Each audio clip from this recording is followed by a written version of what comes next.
এই sleeper sell বা sleeper সেলের সদস্য এগুলোকে কিভাবে চেনা যায় প্রাথমিকভাবে? না, স্লিপার সেল মানে হচ্ছে তারা কিন্তু ঘুমোচ্ছে না।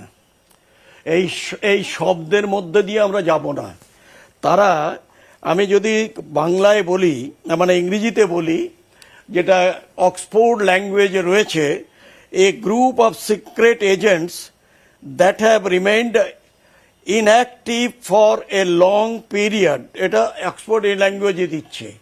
কিন্তু ওর এই যে ডেফিনিশনটা ওরা এই যে এটা লিখেছেন সেটা হয়তো অন্য জায়গায়, কিন্তু আমাদের এখানে এটা মনে হয় অতটা প্রযোজ্য নয়, কারণ আমাদের বর্ডার অনেক বেশি অ্যাক্টিভ এবং আমাদের যারা এখানে স্লিপার সেলে আছে তারা তারা হচ্ছে হোয়াইট কলার টেররিস্ট।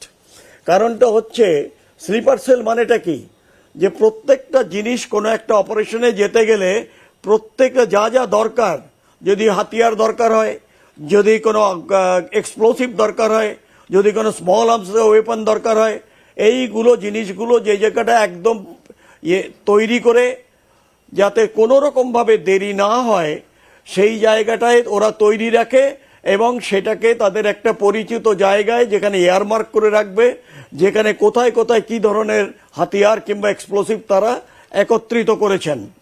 আপনি যদি দেখেন যে কয়েকদিন আগে কোকড়াঝড়ে কিছু হাতিয়ার, বোধহয় 4টে ওয়েপন এবং 34 রাউন্ড গোলা পাওয়া যায়, সেটা এই মাটির তলার থেকে খুঁড়ে বের করা হয়েছে।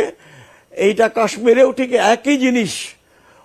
এটা কি হয় যে এখানকার যারা আছে তারা এখান থেকে যাই এই যে হাতিয়ারগুলো, অ্যামুনিশনগুলো, এক্সপ্লোসিভগুলো আলাদা আলাদা করে প্যাক করে রাখে এবং প্লাস্টিকের ঢাকনা দিয়ে, যাতে করে বৃষ্টির মধ্যে কোনো রকম না হয় এবং একটি প্রমিনেন্ট একটা ল্যান্ডমার্ক থাকে কাছাকাছি, যাতে করে, যেমন পাকিস্তানের কথা বলছি আমি, which is difficult to cross, এই পার্টিকুলার সময়ে তারা যাতে এসে তাদের নিয়ে গাইডে যেয়েও তাদের ইকুইপ করে দিয়ে তাদের দিল যে এরা হচ্ছে স্লিপার সেল, যারা খালি নিজেদের অ্যাক্টিভ রাখে নয়, প্রয়োজনে যারা ওপার থেকে আসছে তাদেরও কিন্তু গাইড করছে এবং তাদের থাকার জায়গা, তাদের খাওয়ার জায়গা, এসব কিছু রয়েছে।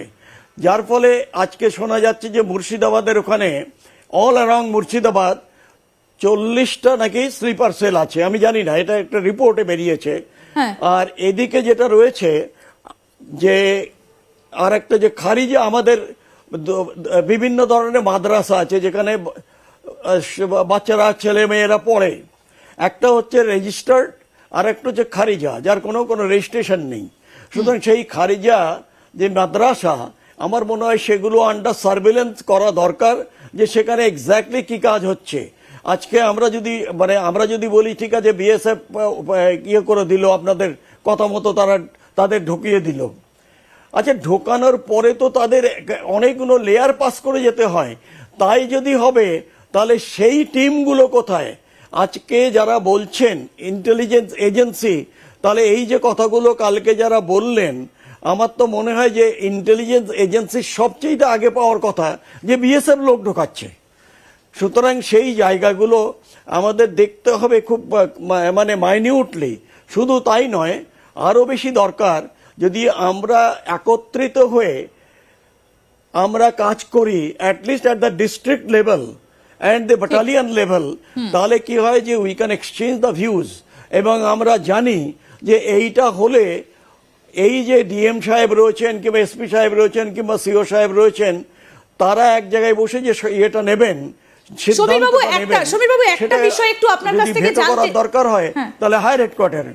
ঠিক, আমি একটা বিষয় একটু আপনার কাছ থেকে জানতে চাইবো, যদিও স্পর্শকাতর ইস্যু, সুরক্ষার বিষয়, এগুলো সব বিষয় আপনারা জনসমক্ষে জানাতে চান না যেহেতু এটার সঙ্গে সুরক্ষা জড়িয়ে রয়েছে। আমরা সাধারণ মানুষ যতটুকু জানি যে পুলিশ বা ইন্টেলিজেন্সের কাছে বিভিন্ন জায়গায় খবর পৌঁছে দেবার জন্য নানা রকম ব্যক্তি থাকেন, তারা নানা রকম পোশাকে থাকেন, নানা রকম কমিউনিটির সঙ্গে তারা মেলামেশা করেন যাতে খবরগুলো খুব তাড়াতাড়ি কর্তাদের কাছে পৌঁছে যাওয়া যায়। বিএসএফ এর কাছেও কি এইরকম কেউ থাকেন কোনো কোনো জায়গাতে, যে যারা সমস্ত খবরাখবর তার মাধ্যমে আপনারা পেতে পারেন?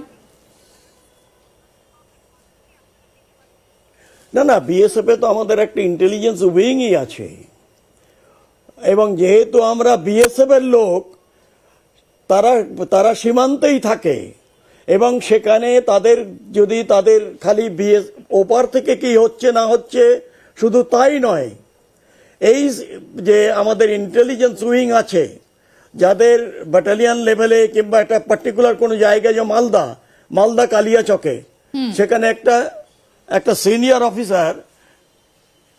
সিনিয়র অফিসার ওখানে ডেপুটেড করা আছে, যে মানে আমি এইটুকুই বলতে পারি সেটা শুধুমাত্র এই কাকে ঢোকানো হচ্ছে তা নয়, সেখানে কিন্তু আরো অনেক কিছু তার হাতে দেওয়া আছে ক্ষমতা। যদি এরকম কেউ করে থাকে, he will immediately inform to the higher authority, এবং সেখানে যদি ইনকোয়ারিতে পাওয়া যায়, he will be immediately suspended and proceedings drawn and probably যেটা প্যারামিলিটারি ফোর্সের security force court, he will be tried, and in case if he is found to be guilty, the appropriate action will be not only initiated, appropriate punishment will be awarded to that man without any mercy. আচ্ছা, এই যে যখন বিভিন্ন রকম ভাবে এই যে অস্থির পরিস্থিতিগুলো সৃষ্টি হয়, যেমন এখন বাংলাদেশে হয়েছে, এরকম তো অস্থির পরিস্থিতি দুটো দেশের মধ্যে যে কোনো সময় তৈরি হতেই পারে।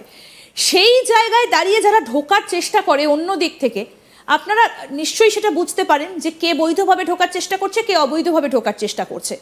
আপনাদের এই জায়গাগুলো বা এই পর্যায়গুলোতে কতগুলো লেয়ারে আপনাদের চেকিং হয়, যতটা বলা সম্ভব আপনাদের নিরাপত্তা সুরক্ষা বজায় রেখে? না, এটা যতটুকু মানে সবাই জানেন যে এগুলোর একটা চেকিং তো হয়, কিন্তু প্রত্যেকটা department has mandated with certain task. BSF কিন্তু যেখানে অন্যান্য অর্গানাইজেশন রয়েছে, ইনস্টিটিউশন রয়েছে, যেমন কাস্টমস, যেমন আইসিপি, সেখানে কিন্তু বিএসএফ এর তাকে কোনো অধিকার দেওয়া হয় না যে সে ওইখানে যে পাসপোর্ট চেক করবে কিংবা তার জিনিসপত্র চেক করবে, না, এটা কাস্টমস অ্যান্ড আইসিপির।